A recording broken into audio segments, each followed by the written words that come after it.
Pour acclamer Jésus. Merci beaucoup. Vous pouvez reprendre vos places. J'apprécie cette marque d'affection et d'amour que l'homme de Dieu, le pasteur Willy, ainsi que son épouse, maman Angélique, nous ont témoigné en nous donnant cette opportunité d'apporter la parole. Bien sûr, derrière eux, il y a des gens, des hommes de Dieu, des femmes qui travaillent avec eux. Nous voulons vraiment apprécier cette marque d'affection que vous avez témoigné à notre endroit. Déjà les dimanches passés et que vous continuez à faire encore maintenant.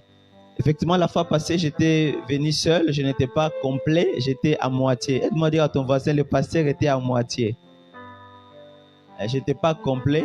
Moi, aujourd'hui, je suis complet parce que je suis accompagné de ma famille, mon épouse, mes enfants, mais aussi des bien-aimés qui font partie de la famille, à la fois du Seigneur, mais aussi même de la famille, notre petite famille. Il y a maman Marie, est-ce qu'elle peut s'élever? Nous voulons, c'est elle mon épouse. Moi, c'est Joseph, elle, c'est Marie. Nos enfants sont de l'autre côté à l'école de dimanche. Merci beaucoup. Aidez-moi aussi à saluer le frère Arsène ainsi que la sœur Odette. Gloire à Dieu. Ce sont des bien-aimés qui sont toujours dispo à rendre service quand nous en avons besoin et ils sont pour nous une grande bénédiction. Amen. J'ai beaucoup apprécié l'introduction de la convention. J'ai suivi une partie le premier jour. Et il y a quelque chose qui m'a beaucoup plu. C'est que si tu as des projets dans le cœur, tu as des choses dans le cœur, laisse-moi te dire que Dieu, c'est lui qui met pour nous un cadre. Alléluia. Et il finit par mettre pour nous un cadre pour réaliser des choses que tu as dans le cœur. Et quand j'ai suivi ça, je disais que ça, cette parole est pour moi parce que depuis un temps, il y a des choses dans notre cœur qui bouillonnent. Et je prie que le Dieu qui donne des cadres puisse nous aider à avoir ce cadre-là. Est-ce que quelqu'un veut m'aider à dire Amen? J'ai beaucoup aimé cette phrase-là. Que cette convention, ça datait de longtemps, mais il manquait un cadre. Et Nzambe a fini par couper sa cadre. Amen. Donc, si tu as des projets dans ton cœur, sache que le Dieu que nous servons, c'est un Dieu qui donne quoi? Il te donnera un cadre. Nous sommes dans Juge chapitre 6. Nous avons commencé à parcourir, comme a introduit Papa Doudou, nous avons commencé à introduire notre message depuis la semaine passée. De la faiblesse à la puissance. Et nous voulons continuer ce message aujourd'hui. Aujourd'hui, nous allons lire d'autres textes, à part ce qu'on a lu la fois passée.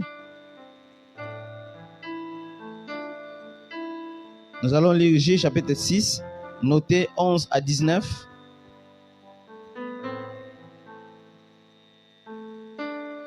On avait lu ça la fois passée, puis on va sauter le verset 34 de noter. Juge chapitre 6, 11 à 19, puis on va lire le verset 34, toujours du chapitre 6. Et puis nous allons sauter le chapitre 7, verset D à 7. Chapitre 7, verset D à 7. Et puis on va lire le chapitre 8, verset 4, et puis le verset 28. Juge 6, 11 à 19, puis le verset 34. Et puis nous allons au chapitre 7, verset D à 7. Et puis nous allons au chapitre 8. Nous lisons le verset 4, puis le verset 28. C'est ce qui nous servira de cadre. Lisons. Les enfants d'Israël, nous lisons à partir du verset 11 pour aller beaucoup plus rapidement. Puis vint l'ange de l'Éternel et s'assit sous les térébintes d'Ophra, qui appartenait à Joas de la famille d'Abiézer. Gédéon, son fils, battait du froment au pressoir pour le mettre à l'abri de Madian. L'ange de l'Éternel lui apparut et dit, « L'Éternel est avec toi, vaillant héros. » Gédéon lui dit, « Ah, mon Seigneur, si l'Éternel est avec nous, pourquoi toutes ces choses nous sont-elles arrivées? Et où sont tous ces prodiges que nos pères nous racontent quand ils disent, « L'Éternel ne nous a-t-il pas fait monter hors d'Égypte? Maintenant, l'Éternel nous abandonne et nous livre entre les mains de Madian. » L'Éternel se tourna vers lui et dit, « Va avec cette force que tu as et délivre Israël de la main de Madian. N'est-ce pas moi qui t'envoie? » Verset 15. Gédéon lui dit, ah mon Seigneur, avec quoi délivrerai-je Israël? Voici ma famille est la plus pauvre en Manassé, et je suis le plus petit dans la maison de mon père. L'Éternel lui dit, mais je serai avec toi, et tu battras Madian comme un seul homme. Gédéon lui dit, si j'ai trouvé grâce à tes yeux, donne-moi un signe pour montrer que c'est toi qui me parles. Ne t'éloigne pas d'ici jusqu'à ce que je revienne auprès de toi, que je t'apporte mon offrande et que je la dépose devant toi. Et l'Éternel dit, je resterai jusqu'à ce que tu reviennes. Gédéon entra, prépara un chevreau et fit avec un épha de farine de pain sans levain. Il mit la chair dans un panier et le jus dans un pot, le lui apporta sous les térébintes et les présenta. Amen. Nous sortons, nous lisons le verset 34. Gédéon fut revêtu de l'Esprit de l'Éternel. Il sonna de la trompette et Abiézer fut convoqué pour marcher à sa suite. Chapitre 7, verset 2 à 7. L'Éternel dit à Gédéon, le peuple que tu as avec toi est trop nombreux pour que je livre Madian entre ses mains. Il pourrait en tirer gloire contre toi et en dire, c'est ma main qui m'a délivré. Publie donc ceci aux oreilles du peuple, que celui qui est craintif et qui a peur s'en retourne et s'éloigne de la montagne de Galade. 22 000 hommes parmi le peuple s'en retournèrent et il en resta 10 000. L'Éternel dit à Gédéon, le peuple est encore trop nombreux, fais-les descendre vers l'eau et là je t'en ferai les triages. Celui dont je te dirai que celui-ci aille avec toi, ira avec toi. Et celui dont je te dirai que celui-ci n'aille pas avec toi, n'ira pas avec toi. Gédéon fit descendre le peuple vers l'eau et l'Éternel dit à Gédéon, tous ceux qui laperont l'eau avec la langue comme lappe le chien, tu les sépareras de tous ceux qui se mettront à genoux pour boire. Ceux qui lapèrent l'eau en la portant à la bouche avec leurs mains firent un nombre de 300 hommes. Et tout le reste du peuple s'est mis à genoux pour boire. Le verset 7, est-ce qu'on peut lire ensemble le verset 7? Et l'Éternel dit, 1, 2, 3. Et l'Éternel dit à Gédéon, c'est par les 300 hommes qui ont la paix que je vous sauverai et que je livrerai Madian entre tes mains. Que tout le reste du peuple s'en aille chacun. Chacun où? Ok, lisons enfin le chapitre 8.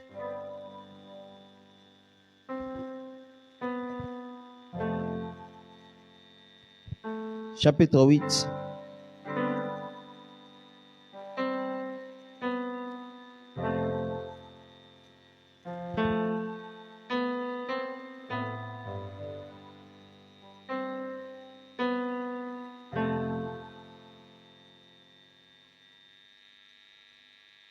Nous lisons, je disais, le chapitre 8.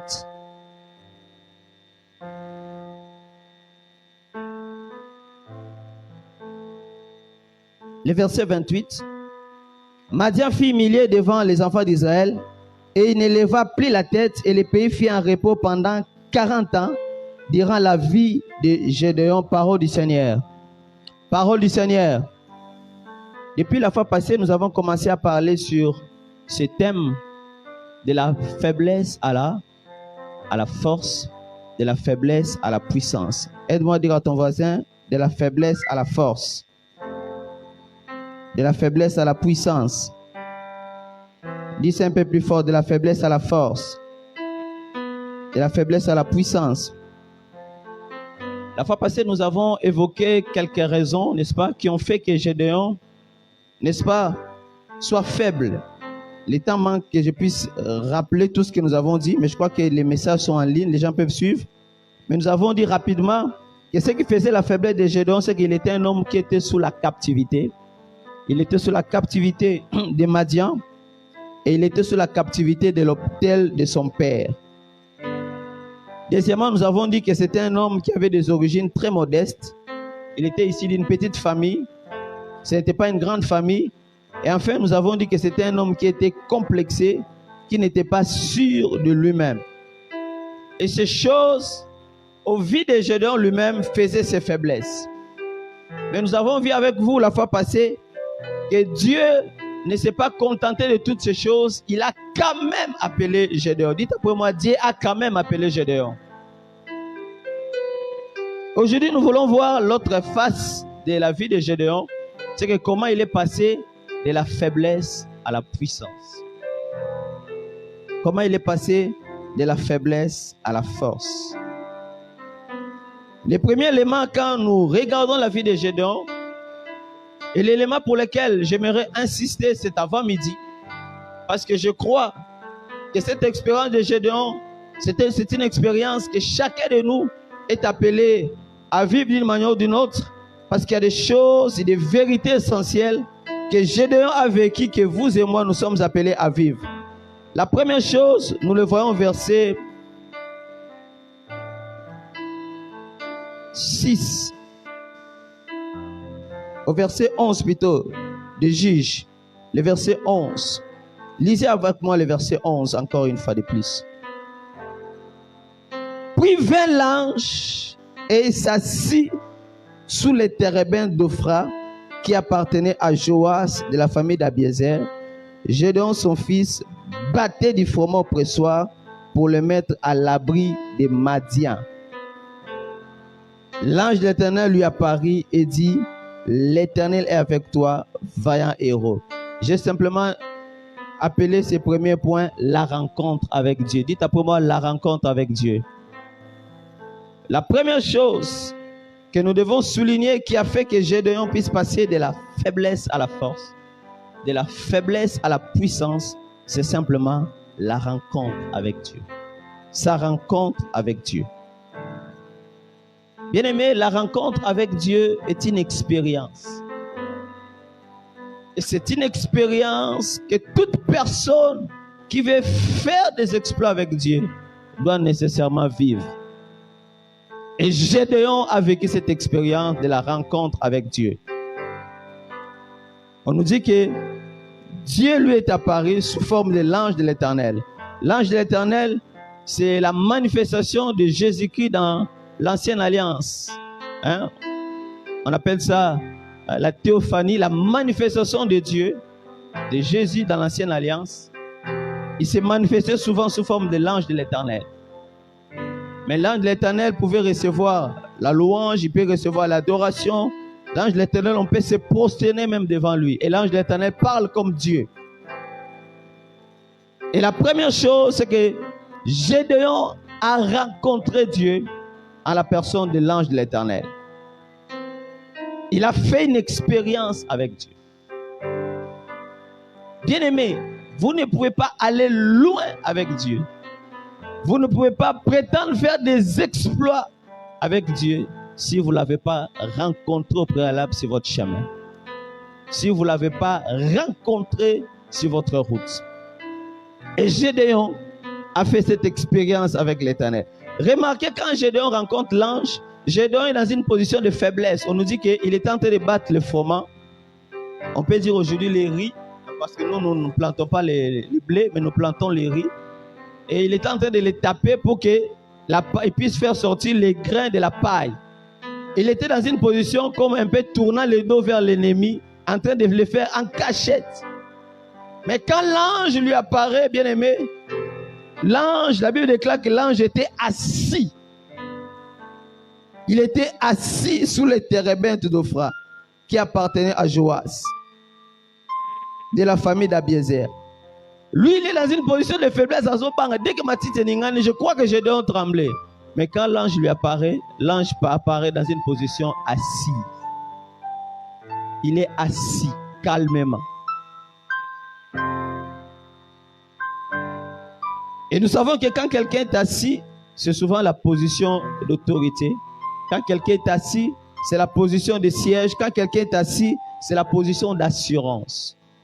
L'ange, le Seigneur voulait dire à Gédéon que ceux qui te font peur ne me font pas peur à moi. Alléluia. Ceux qui te font trembler ne me font pas trembler. En fait, j'aimerais que tu sois comme moi. Il y a des événements qui te bousculent, mais laisse-moi te dire que ces événements ne me bousculent pas. Et Dieu était serein, Dieu était calme. Dites après moi, Dieu était calme. Mais il y a des moments où nous sommes agités. Il y a des moments où nous sommes éparpillés. Mais laisse-moi te dire que Dieu est calme. Et Dieu aimerait dans des situations comme ça, nous aussi nous serons comment? Calmes.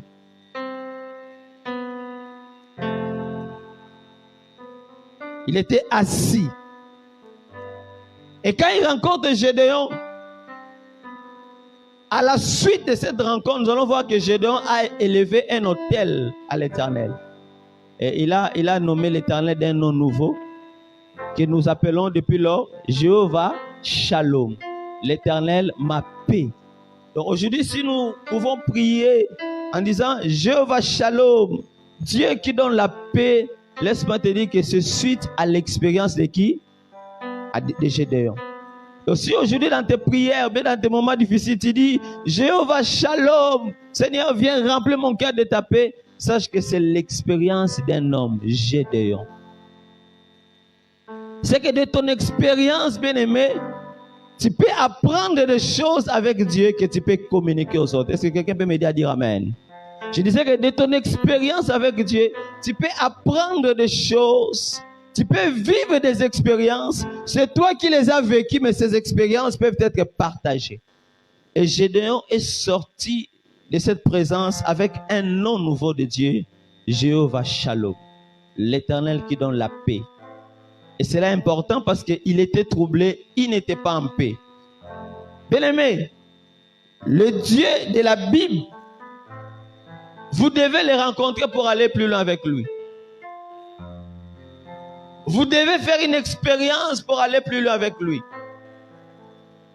C'est pourquoi quelqu'un ne peut pas prétendre être un enfant de Dieu s'il n'a pas rencontré sur son chemin le ressuscité. Je disais, Jésus-Christ, notre Seigneur et Sauveur. C'est par cette expérience que nous devenons enfants de Dieu.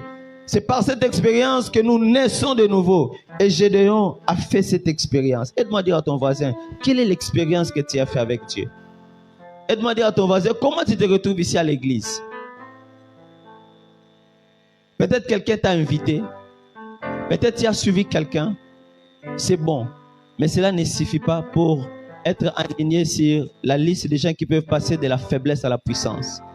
Au-delà de cette invitation, il te faut rencontrer le Seigneur. Il te faut faire une expérience avec Dieu. Et Gédéon a fait cette rencontre avec Dieu.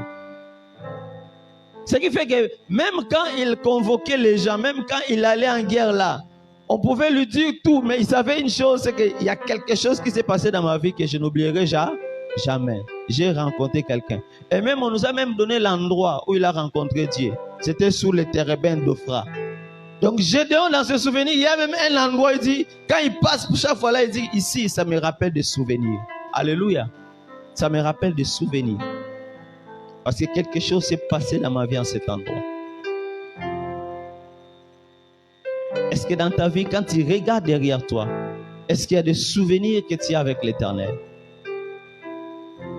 J'ai pris que la maison de transformation soit pour toi un lieu de souvenir pour la vie.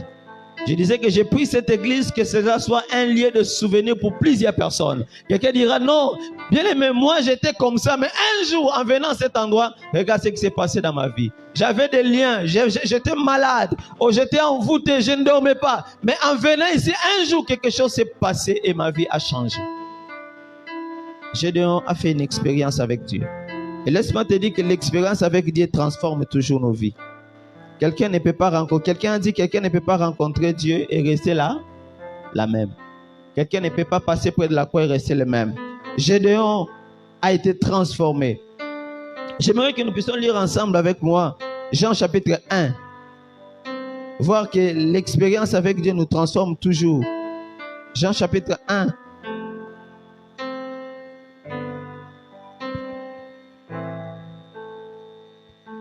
À partir du verset 41, j'aime beaucoup cette expérience. Ce fut lui qui rencontra le premier son frère Simon et lui dit, nous avons trouvé le Messie, ce qui signifie Christ. Alors vous n'êtes pas encore avec moi. Hein? Ce fut lui qui rencontra le premier son frère Simon et lui dit, nous avons trouvé le Messie, ce qui signifie Christ. Et qu'est-ce que André, on parle en fait d'André, le frère de Simon-Pierre. Qu'est-ce que André fait au verset 42? Il est conduit vers, et Jésus l'ayant regardé, il a regardé Simon. Et il dit, Simon, fils de Jonas, tu es appelé Céphas, ce qui signifie Pierre. Il dit, Simon, fils de Jonas, tu seras appelé Céphas, ce qui signifie Pierre. Donc c'est la rencontre entre Simon et Jésus qui a transformé. Donc aujourd'hui, quand nous appelons l'apôtre Pierre, en réalité, son nom avant était qui? Simon, Céphas. Mais c'est la rencontre avec Jésus qui a fait qu'il puisse recevoir ce nom nouveau, qui est Pierre. Et les gens qui utilisent la Bible disent que Simon voudrait dire quelque chose qui est flexible, le roseau. Hein? Ce sont des plantes qui sortent tout au long de la rivière. C'est souvent flexible lorsqu'il y a le vent, le roseau. Alors que la pierre, c'est quelque chose de solide. Donc la rencontre entre Simon et Jésus a fait sortir un Pierre qui sera une colonne dans la maison de Dieu.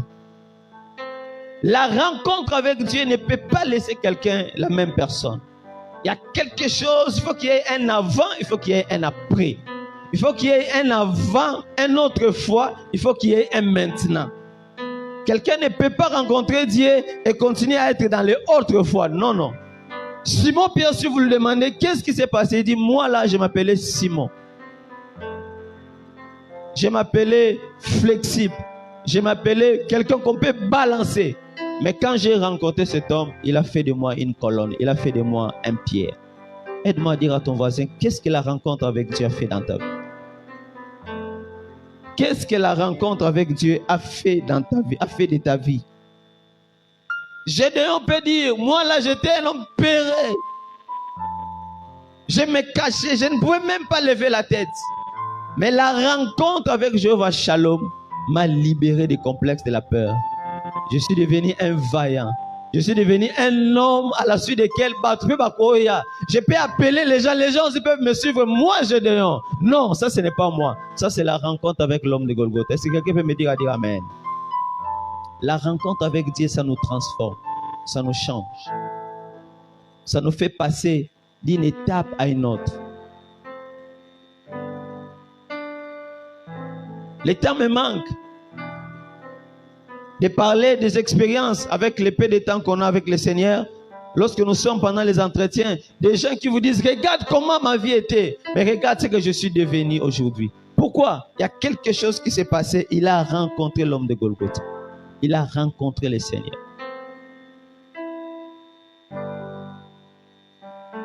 Et c'est dans cette rencontre que Gédéon a su en réalité que le ciel le considérait comme un vaillant héros. Alors que lui-même, il se considérait comme un homme peureux, alors que lui-même, il avait peur, mais le ciel l'appelait vaillant héros. Au ciel, il était reconnu comme un vaillant guerrier. Mais laisse-moi te dire que nous avons des noms au ciel par lesquels Dieu nous connaît, Dieu nous identifie. Je disais à quelqu'un que nous avons des noms au ciel. Au ciel, nous avons des noms par lesquels Dieu nous identifie, Dieu nous connaît. C'est pourquoi Jésus, en priant, il nous a appris en priant en disant, lorsque vous priez, dites, notre Père qui es aux cieux, que ton nom soit, que ton nom soit, que ton règne, et la suite dit quoi? Dites ça avec autorité. La suite dit quoi? J'aimerais que quelqu'un le dise avec autorité, que ta volonté soit faite sur la terre comme au ciel. C'est-à-dire qu'au ciel, il y a une volonté de Dieu pour toi qui est parfaite. Au ciel, il y a une volonté de Dieu qui est reconnue. Au ciel, il y a une identité de toi qui est connue. Mais souvent, sur la terre, nous ne vivons pas réellement cette identité. Sur la terre, parfois, la volonté de Dieu a du mal à se réaliser. Et c'est pourquoi Jésus en priant, il nous dit, quand vous priez, dites, Seigneur, non pas ce que les hommes disent de moi. Parce qu'en fait, quand les gens regardaient Gédéon, c'est sûr qu'il avait un nom que les gens lui donnaient. Quand les gens te regardent, je suis sûr que chacun des gens, a un nom qui peut te donner. C'est pourquoi je disais la fois passée, dimanche passé, qu'il y a même des gens, quand ils nous regardent, ils disent que yo n'est pas okende. Pourquoi? Parce que quand les gens nous regardent, ils nous mesurent, ils nous pèsent, ils nous identifient par rapport à ce qu'ils voient dans nos vies. Mais parfois, ils peuvent se tromper. Nous sommes plus que ce que les gens voient en nous. Nous sommes plus que ce que les gens pensent en nous. Et Gédéon, quand il rencontre Dieu, Dieu lui dit, mon frère, il dit, mon ami, je ne sais pas comment tu te nommes, mais laisse-moi te dire qu'au ciel, tu es considéré comme un vaillant guerrier. Bien-aimé, je ne sais pas comment les gens te qualifient. Je ne sais pas même toi-même comment tu te qualifies. Mais laisse-moi te dire qu'au ciel, il y a une identité pour toi. Et ma prière, c'est que tu vives réellement la volonté de Dieu pour toi. Ma prière, c'est que tu vives la destinée que Dieu a prévue pour toi. Pas la destinée que les hommes ont prévue pour toi. Pas la destinée que même ta famille t'a imposée. Mais je prie que tu vives réellement la destinée de Dieu pour toi. Vous savez, dans les livres des Actes des Apôtres, étant nous manque de lire ça, il nous a parlé d'une femme qui était dominée par un esprit de python. Cette femme, elle devinait en fait, elle faisait la divination. C'est pourquoi on interdit, pour nous qui sommes en Jésus, de pouvoir aller faire la divination. Aller chez les gens qui consultent les mains, qui peuvent dire la bonne aventure, qui peuvent te dire comment sera ta vie. Nous refusons cela parce que derrière la divination, ce n'est pas l'esprit de Dieu, mais souvent ce sont des démons, ce sont des esprits méchants. Et cette femme-là, la Bible déclare que quand elle devinait comme ça, elle rapportait l'argent aux gens. En fait, Azaki, instrument, et ça les lit. Une femme créée à l'image de Dieu, mais elle était un instrument pour produire de l'argent pour certains groupes de personnes. Elle était asservie. Mais ce n'était pas ça la volonté de Dieu pour elle. Nous sommes Africains bien-aimés, et ce que j'ai dit c'est important. Qu'il y a des moments où il y a des gens qui sont asservis. Il y a des gens qui sont placés et les gens disent que toi, ta position, c'est celle-là.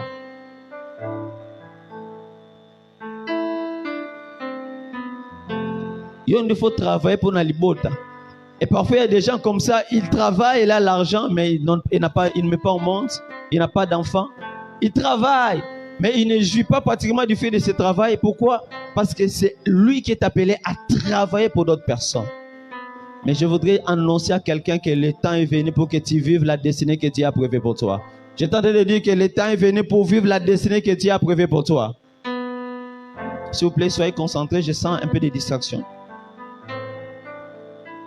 Le temps est venu pour que tu vives réellement la destinée de Dieu pour toi. Ça me rappelle dans ma propre famille un cas. Il y a une de mes tantes, père son âme, elle est déjà partie dans la gloire. Son mari avait une grande sœur, Yaya Naï. Elle avait l'argent. Mais ce n'est pas marié. Et quel était son travail? Si ses frères et sœurs se marient, ils ont des enfants, à un moment donné, il va casser ses mariages, il va récupérer les enfants. Alors Paul Saban. Donc son travail, c'était de casser les mariages des gens. Il y a des choses que je ne peux pas dire ici. Mais ma tante là nous a dit quelque chose. Elle dit, vous pouvez imaginer que ma belle-sœur vient ici à Kin. Au lieu que je reste avec elle, parler, ainsi de suite. Dès qu'il vient, son frère, ils peuvent sortir le matin, ils peuvent, tout ça, et ils rentrent à minuit, à 1h. Donc, si je sais seulement que ma belle-sœur est à Kin, je sais que pendant 2 semaines, 3 semaines, je serai privé de mon mari. Donc, je regarde non à Kin parce qu'il n'habitait pas Kinshasa. Il est à Kin, 2 semaines, 3 semaines, je serai privé de mon mari. mais elle avait l'argent. Son travail, c'est quoi? Détruire le foyer d'autrui. Mais ce n'est pas ça la volonté de Dieu. Pour toi, pour moi. Dieu soit béni qu'elle n'a pas pu ravir les enfants de ma soeur, de ma tante.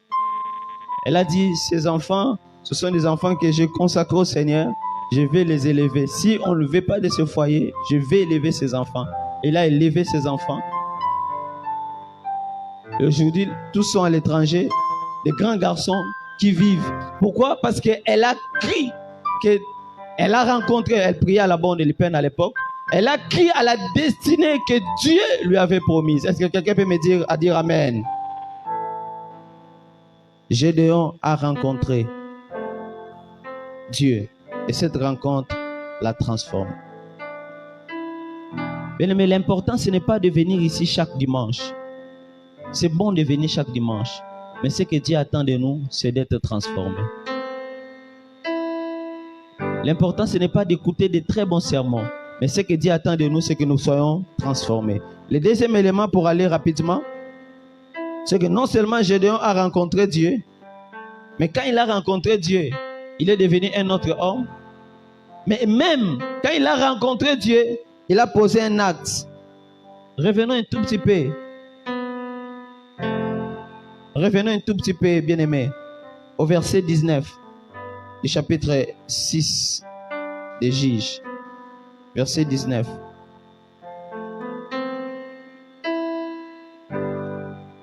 Quand Gédéon a rencontré Dieu, la Bible dit, il a demandé à Dieu, il dit, donne-moi un signe. Ne pars pas. Ne t'éloigne pas d'ici jusqu'à ce que je vienne auprès de toi et que je t'apporte mon offrande et que je la dépose devant toi. Et l'Éternel dit, je resterai jusqu'à ce que tu reviennes. Gédéon entra, prépara un chevreau et fit avec un épha de farine des pains sans levain. Il mit la chair dans un panier et le gît dans un pot, le lui apporta sous les térébintes et le présenta. Quand Gédéon rencontre Dieu, non seulement il est transformé, mais nous voyons que Gédéon se décide de faire une offrande. Dites après moi une offrande. Il fait une offrande à l'Éternel. Alors qu'ils étaient dans un moment difficile, dans un moment de crise. Mais quand il rencontre Dieu, il est convaincu que cette rencontre, il ne faut pas qu'il le laisse comme ça. Il dit, ne pars pas jusqu'à ce que je fasse une offrande. Mais j'ai aimé ce que quelqu'un a dit, et moi je crois à cela. Un des signes aussi qu'on est converti, se révèle à la manière dont nous donnons à Dieu. Nous donnons à Dieu ce que nous possédons. Quand quelqu'un se convertit réellement, il réalise que ce qu'il est et ce qu'il a, c'est une grâce de l'Éternel.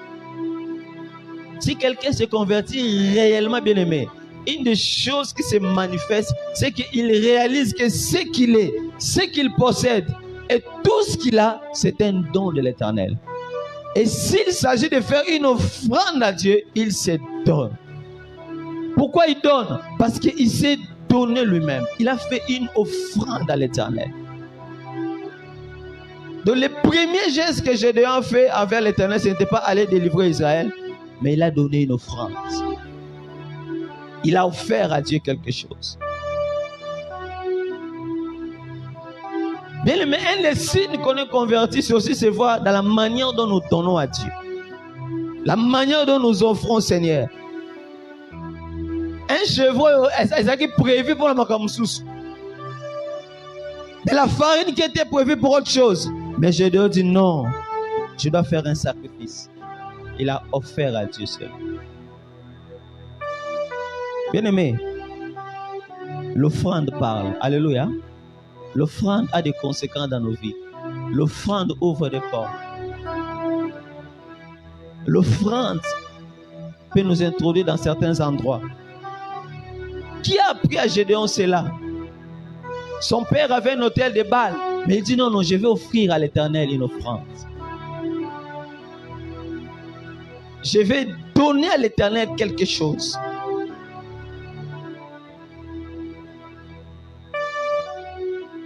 Je voudrais défier quelqu'un cet avant-midi en disant, mon frère, Tu pries, c'est vrai.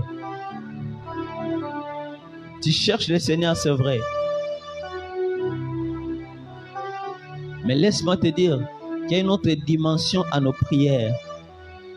Quelque chose qui peut ajouter un plus à nos prières, c'est aussi la manière dont nous donnons à Dieu. Est-ce que quelqu'un peut m'aider à dire Amen? C'est-à-dire à nos prières, à nos jeûnes et prières, mais aussi le côté de la libéralité, apprendre à donner. Certaines choses, seulement la prière peut déclencher cela. Mais il y a des choses pour lesquelles il ne suffit pas seulement de faire la prière, mais il faut aussi donner quelque chose. Sceller quelque chose. Et Gédéon l'a fait. Je donne un petit témoignage. Un homme de Dieu a témoigné dernièrement à l'église. Il a terminé les études, il était enseignant, il donnait cours dans un institut. Et il est passé par des moments terribles et difficiles. Abina pria, Nasala ba jeune. J'ai cherché Dieu, j'ai cherché. À un moment donné, dans une retraite, un homme de Dieu lui dit, frère, tu as écouté ta prière. Mais je sens dans mon cœur cette phrase, je sens dans mon cœur cette conviction de te dire, fais maintenant une action de grâce à Dieu. Ce que j'ai déjà fait ici, c'était une action de grâce. Il dit, donne à Dieu quelque chose de consistant, quelque chose de bien. Il dit, à l'époque là, il avait une petite boutique. Dites à moi une petite boutique. Il dit, mon salaire, il le remonté. Et puis, le salaire, ce n'est pas maintenant. Il dit, il a pris les choses de la boutique, il a vendu tout ce qu'il y avait dans la boutique. Donc, quand les gens vendaient, quand les gens venaient, il vend quelque chose, il garde l'argent. Il garde. Il a réuni tout, je crois que ça pouvait faire. Est-ce que c'était $100 ou bien $80, 80 ou $85. Quand il a vendu toute la boutique, il dit ça fait entre 80 et 90 ou 95 $ comme ça. Il dit, j'ai pris tout ça, j'ai mis ça dans une enveloppe. J'ai dit, Seigneur, tant de boutiques que tu as levé, les yeux sous-soutés, sucre les yeux sous-soutés. Il dit, je suis allé, j'ai donné ça à l'église. Et puis c'est parti. Une semaine après, quand Mouzé est entré, il dit, il était à Bandal, rond-point Mola, à Bandal. Il dit, il était là, il voit un commandant des Afdel, des cadeaux d'entrée dans une boutique avec des soldats. Une conviction lui dit, Landa Batouana, Kotsa dossier now. Il dit, je ne connais pas les Swahili. Mais il a dit cette conviction-là, à la Libna Bango. Abi, comme on l'appelait les gens à l'époque, nous a dit, nous on a Somaka, mais il n'y a pas de travail. À Betika Swahili en français, nous on a Somaka, donc bisous Tanga, mais il n'y a pas de travail. Regarde ce que nous faisons. À Saint-Net, que nous on a boutique, il dit, regarde ce que nous faisons, parce qu'il n'y a rien à faire. Et le monsieur l'a dit, toi tu as étudié? Il dit, oui, j'ai étudié. Il dit, qu'est-ce que tu fais? Il dit, je n'ai rien à faire, je n'ai pas de boulot. Je me débrouille seulement dans des boutiques comme ça, regarde, il n'y a rien. Le commandant l'a regardé et dit, donne-moi ton nom. Histoire vraie bien aimée. A commis comme on a un papier, comme j'ai un papier comme ça. Il a écrit son nom complet. Après c'est mon commandant. Azena bagarre de corps. Et puis ils sont entrés. Ils n'ont même pas acheté quelque chose dans la boutique là. Ils sont entrés, ils sont rentrés. Il y a bien, oui, ça n'a comme on a pour nous amuser galérer. Il dit 2 jours après, j'ai payé et continue à parcelle. Place où on cherche telle personne. On cherche telle personne. Il dit non, Azara quelque part. Il dit papa, quand tu as militaire Bakiti, bien monsieur, c'est toi un tel, on a besoin de toi.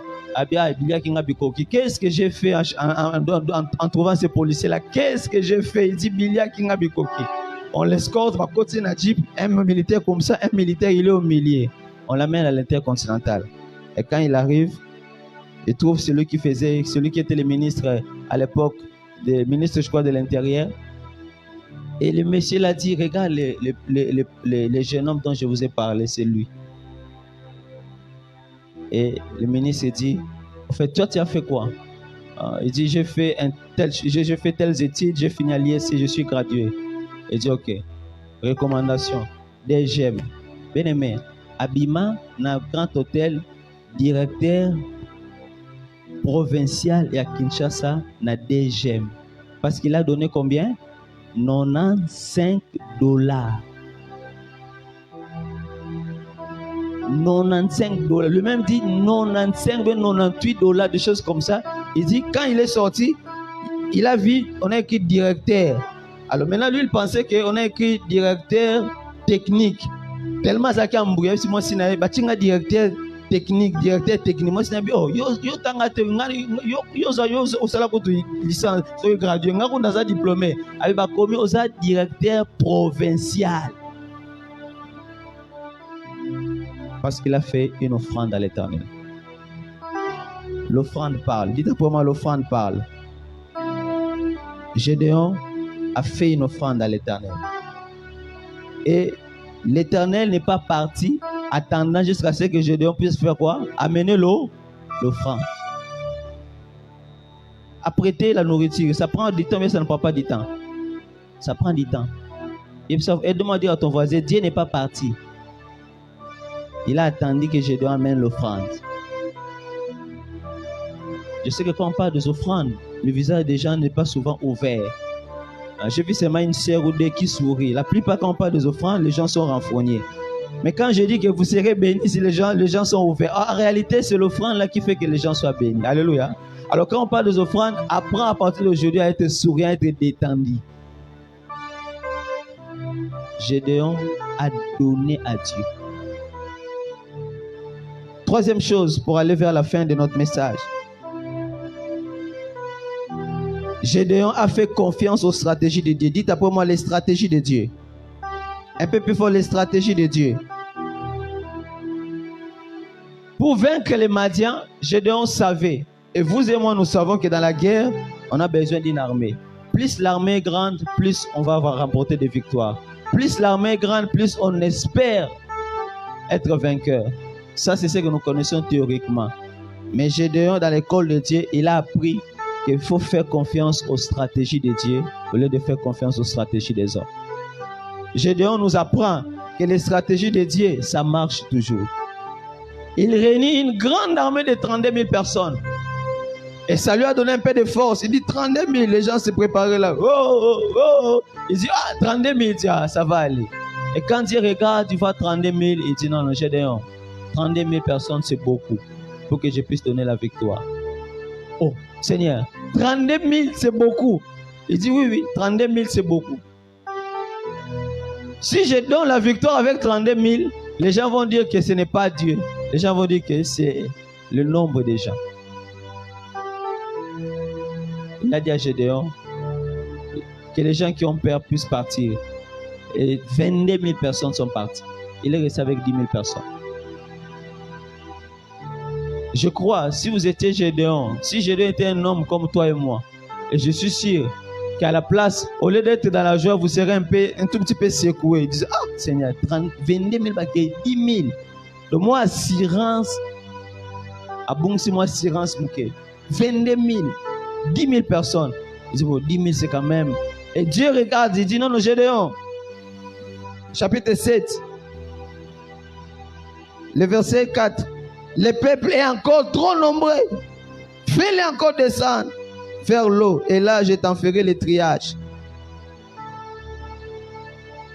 Que celui dont je te dirai que celui-ci aille avec toi, ira avec toi. Et celui dont je te dirai que celui-ci n'aille pas avec toi, n'ira pas avec toi. Gédéon fit descendre le peuple vers l'eau. Et l'Éternel dit à Gédéon, tous ceux qui lapperont l'eau avec la langue comme lappent les chiens, tu les sépareras de tous ceux qui se mettront à genoux pour boire. Ceux qui lapèrent l'eau en la portant à la bouche avec leurs mains firent au nombre de 300 hommes seulement. 300 hommes. Vous savez, quelle est la leçon que nous apprenons ici? Dieu a vidé Gédéon avant de l'envoyer. Alléluia. Dieu te videra avant de t'envoyer. Avant de se servir de toi, Dieu commence par nous vider. Dans ce monde, si nous voulons nous servir, quand les gens vont à la guerre, les commandos, la plupart, ils s'arment de beaucoup d'artillerie. Vrai ou faux? les vrais commandos, ils ont beaucoup de choses, des grenades, des armes, des mitraillettes, des poignards, bien équipés. Et quand il avance, il dit que non, j'ai confiance. Mais Dieu, quand il vient envoyer ses vaillants guerriers, il commence par les vider. Je disais que Dieu, quand il envoie ses vaillants guerriers, il commence par les vider. Il les vide. Donc, toi qui veux passer de la faiblesse à la puissance, laisse-moi te dire que Dieu va te vider. Dieu va te transvaser d'un vase à un autre. Dieu a vidé Gédéon. C'est pourquoi parfois nous voyons quand Dieu veut faire certaines choses dans notre vie. Parfois Dieu enlève certains appuis sur lesquels nous comptons. Alléluia. C'est pour qu'il nous apprenne à compter sur lui, à faire confiance aux stratégies de Dieu. Bien-aimé, si tu veux aller loin avec Dieu, apprends à compter sur les stratégies de Dieu. Apprends à faire confiance au Seigneur. Il dit à Gédéon, le 300 suffit. De sorte que même quand Gédéon allait avec eux, je crois qu'il ne regardait pas ces gens. Il disait, mais ceux qui ont salé leur côté, rien ne va se passer. Alléluia. Seigneur, si tu ne fais rien, rien ne va se passer. Quand il allait avec les 300 de temps en temps, Gédéon, tu penses à quoi? Je dis, Seigneur, fais quelque chose. Fais quelque chose. Et Dieu aime que nous venions dans sa présence en disant, Seigneur, ceux qui ont salité, et leur monter au salement. Alléluia. Si tu ne fais rien, rien ne va se passer. Mais quand nous avons beaucoup d'assurance, nous disons, non, j'ai confiance en mon armée. J'ai confiance, ça va bien se passer. J'ai confiance en mon diplôme. Ça va bien se passer. J'ai confiance en mon expérience. C'est pourquoi parfois Dieu permet que ton expérience te déçoive. Alléluia. Dieu permet parfois que tes relations te déçoivent. Alléluia. Dieu permet parfois que les bons, non, je compte, quelqu'un m'avait promis, dès que dans ces études, il va me faire ceci. Dieu permet parfois que les gens puissent nous oublier. Nous connaissons l'histoire de Joseph, n'est-ce pas, non? Il a rendu service et après, qu'est-ce qui s'est passé? On l'a oublié. On l'a oublié. Les stratégies de Dieu. Dites après moi les stratégies de Dieu. Ça marche toujours. Gédéon a fait confiance aux stratégies de Dieu. Non seulement Dieu l'a vidé, mais regarde les armes que Dieu a données à Gédéon. Les armes pour lesquelles Dieu l'a inspiré. Le verset 16. Il divisa en 3 corps les 300 hommes. Il les remet à tous des trompettes et des cruches vides, avec des flambeaux dans les cruches. Gédéon, qu'est-ce que tu veux faire? Il leur dit, vous me regarderez et vous ferez comme moi. Dès que j'aborderai le camp, vous ferez ce que je ferai. Le verset 18. Et quand je sonnerai de la trompette, vous tous, quand je sonnerai la trompette, moi et tous ceux qui seront avec moi, vous sonnerez aussi de la trompette tout autour du camp et vous direz pour l'Éternel et pour Gédéon. Verset 20. Les 300 hommes sonnèrent de la trompette et brisèrent les cruches. Il saisit de la main gauche le flambeau de la main droite. Il saisit de la main gauche le flambeau et de la main droite les trompettes pour sonner. Et ils s'écrièrent, épée pour l'Éternel et pour Gédéon. Verset 21. Qu'est-ce qui s'est passé? La Bible dit, quand ils firent cela, ils restaient chacun à sa place autour du camp. Et tous les camps se mirent à courir, à pousser des cris et à prendre la fuite. Qu'est-ce qui se passe? Ils n'ont fait que sonner la trompette, ils n'ont fait que soulever les cruches. Mais la Bible déclare que quand ils ont sonné, il y a eu des bandades dans les camps de l'ennemi. Alléluia. Parce que l'Éternel combattait pour eux. Alléluia. L'Éternel combattait pour eux. Bien aimé, laisse-moi te dire que les stratégies de Dieu, ça marche toujours. Ils n'allaient pas, ils étaient restés avec 32 000 personnes. Quand nous regardons les études qui sont faites, on montre que l'armée des Madianites était 10 fois plus nombreuse que l'armée que Gédéon avait animée. Ce qui fait que s'ils avaient fait guerre, combat égal entre les hommes, il allait perdre. Et Dieu lui a dit, laisse-moi ce domaine que toi tu ne peux pas maîtriser. Laisse-moi m'occuper de ce que toi tu ne peux pas maîtriser. Laisse-moi s'occuper de ce que toi tu ne peux pas faire. Laisse-moi toucher les cœurs des gens que toi tu ne peux pas toucher. Laisse-moi incliner les cœurs des gens que toi tu ne peux pas incliner. Toi, tout ce que je te demande, Gédéon, fais-moi confiance. Bien-aimé, ce que Dieu te demande ce matin, fais-lui confiance. Fais-lui confiance. Fais-lui confiance. Et je vais terminer avec ces dernières choses.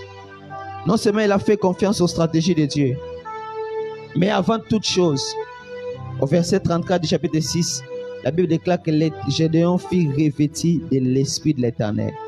Et il sonna de la trompette, et Abiézer fut convoqué pour marcher à sa suite. Tout ce que nous voyons que Gédéon a fait, en réalité, c'est parce qu'il était revêtu de l'Esprit de l'Éternel. Bien-aimé, je voudrais ouvrir une parenthèse et fermer tout de suite. Bien souvent, les guerres que nous voyons, les combats que nous voyons ont une dimension spirituelle. Il faut commencer par les vaincre spirituellement avant de les vaincre physiquement. Et Dieu a appris à Gédéon que les batailles, nos vraies batailles sont des batailles invisibles. Et aide-moi à dire à ton voisin que ta vraie bataille, c'est une bataille invisible. Ton vrai combat, c'est un combat invisible. Et comme c'est un combat invisible, il faut marcher avec celui qui est invisible. Alléluia. Il faut être revêtu de celui qui est invisible. Le Saint-Esprit est invisible. Le Saint-Esprit contrôle le monde visible, il contrôle le monde invisible. C'est pourquoi même nous, avant de nous envoyer, le Seigneur dit, ne vous éloignez pas de Jérusalem. Faites quoi? Attendez la promesse du Père. Attendez ce que le Père a promis. Dans peu de jours, vous serez remplis du Saint-Esprit et vous serez mes témoins. Je soupire après une église où des hommes et des femmes, peu importe ce qu'ils font dans la vie, qu'ils soient d'abord revêtus de l'Esprit de Dieu. Je soupire après une église où, depuis l'entrée, depuis les protocoles, je ne sais pas moi, les membres de l'écodim, les membres de la quai, même ceux qui font l'entretien, en dehors de fait de venir à l'église, leur première dimension, ce sont des hommes et des femmes remplis du Saint-Esprit. Je soupire après une église où, peu importe les messages que nous faisons dans la vie, je suis commerçante, je suis étudiante, je suis élève, je suis, je ne sais pas moi, maman, je suis papa. Mais la première dimension, je suis un homme revêtu du Saint-Esprit. Je soupire après une église où quelqu'un dit, c'est vrai, j'ai un arrière-plan, j'ai un diplôme, c'est vrai, j'ai un arrière-plan, j'ai fait la maîtrise, mais tout cela n'est rien. Ce qui me donne la force, ce qui me donne l'assurance, c'est que je suis revêtu de l'Esprit de l'Éternel.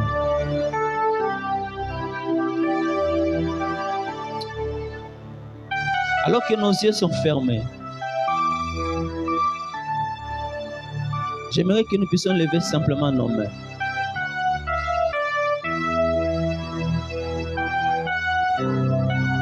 Que nous puissions lever simplement nos mains. Que nous puissions soupirer après l'action de l'Esprit. Ce qui peut nous faire passer de la faiblesse à la force, c'est la puissance du Saint-Esprit.